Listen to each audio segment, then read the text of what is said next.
Successful team dynamics are critical during a resuscitation attempt. The interaction among team members has a profound impact on the effectiveness of each individual's performance, as well as the patient's survival.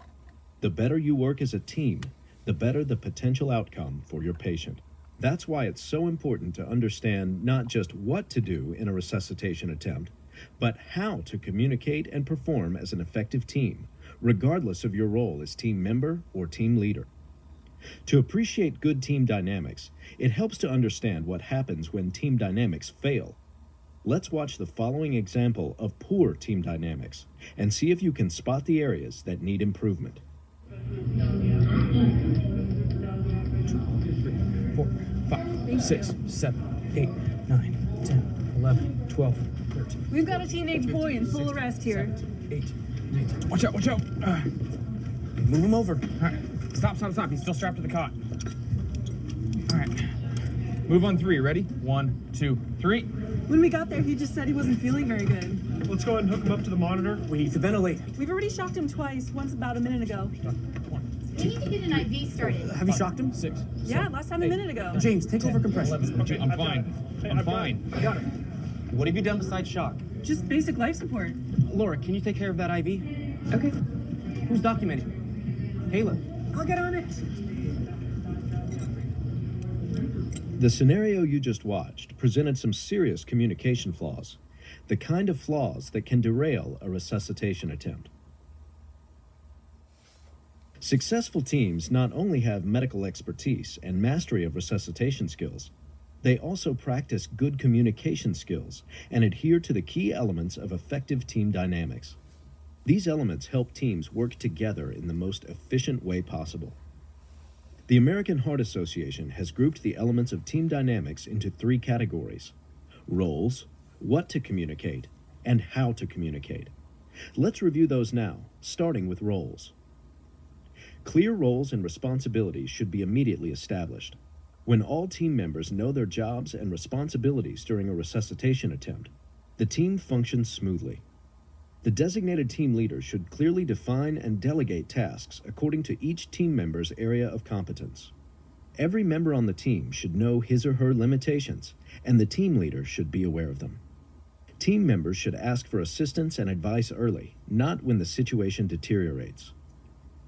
Sometimes a team member or team leader may need to correct actions that are incorrect or inappropriate. It's important to be tactful, especially if you have to correct a colleague before he or she makes a mistake, whether it's a drug, dose, or intervention. The next category is what to communicate. Knowledge sharing is a critical component of effective team performance. Team leaders should ask for good ideas for management and frequently ask for observations from team members about possible oversights. Summarizing information out loud is a good way to maintain an ongoing record of treatment and acts as a way to reevaluate the patient's status, the interventions performed, and the team's progress within the algorithm of care. This technique can also help team members respond to the patient's changing condition. The last category of team dynamics is how to communicate. Closed-loop communication is important for both the team leader and team members. When the team leader gives an order, the team member should confirm that he or she heard and understood the order. The team leader should call people by their names and, if possible, make eye contact to ensure that the team member has understood the order before assigning additional tasks. The team member should tell the team leader when he or she has completed the intervention. Team leaders and members should also use clear messages. Using concise, clear language helps prevent misunderstandings. Speaking in a tone of voice that is loud enough to understand, but also calm and confident, helps keep all team members focused on the task at hand.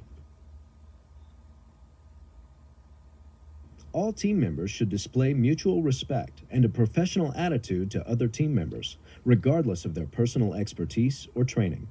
Because emotions can run high during a resuscitation attempt, it's especially important that the team leader speaks in a friendly, controlled voice and avoids shouting or aggression. Not only is it important to know what to do during a cardiac arrest, but it's just as important to know how to work together as a team during an event. Debriefing as a team is an important component of every resuscitation attempt. Such debriefing during and after an attempt helps individual team members perform better, and it may also bring system strengths and deficiencies to light. Implementation of debriefing programs may even improve patient survival after cardiac arrest. Now we'll see the same scenario with everyone using good team dynamics. See if you can spot each key element in use. Hi, everyone. EMS just called in and said they have a 16-year-old male who arrested in their unit as they were arriving. They're unloading now, and Pam is meeting them in the ambulance bay. She'll ventilate when they arrive. James and Aaron, can you two cycle through chest compressions for the first rounds? James, you're first on compressions, and Aaron, I need you to hook them up to our monitors and defib. Yeah, I'll start on compressions. And I'll have monitor and defib. Okay, good, thanks. Laura, can you take IV and meds? Yes, I'll take IV and meds. Kayla, I need you to record. I'll record. Great.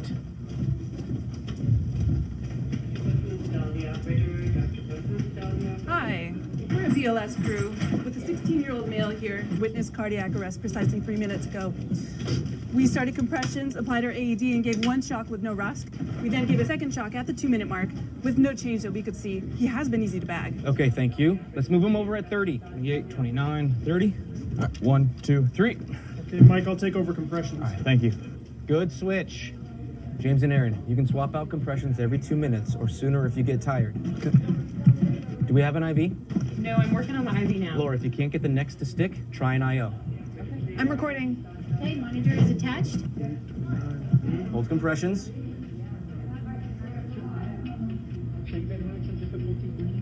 Do not feel a pulse.